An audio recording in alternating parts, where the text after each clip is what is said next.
Are you confused about how you are supposed to file your KRA returns as a small business owner?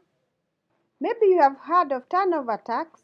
Maybe you have seen something called normal regime, but you are not sure which one is yours. This video will help you know exactly where you fall. Turnover tax is for most small businesses earning between 1 million and 25 million in a year. You don't deduct expenses. You pay 1.5% of your total sales every month.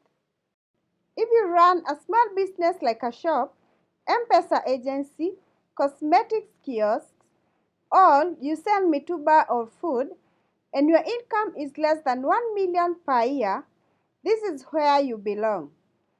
You are under the normal tax regime.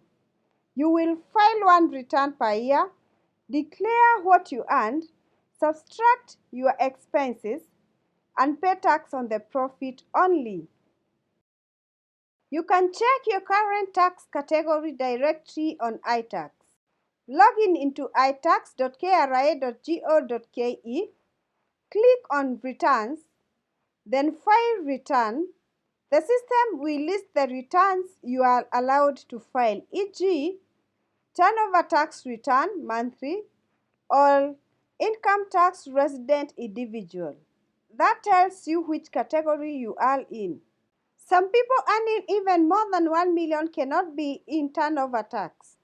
If you offer professional services like consulting, management, or training, you are excluded and must file under the normal regime even if your income qualifies for TOT.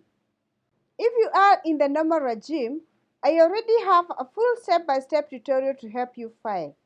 That video uses withholding income as an example, but if you don't have withholding, just follow the same steps with your income and expenses and assume the withholding tax. Get the link to the video on the description below. I hope that helped you understand which tax category you are in.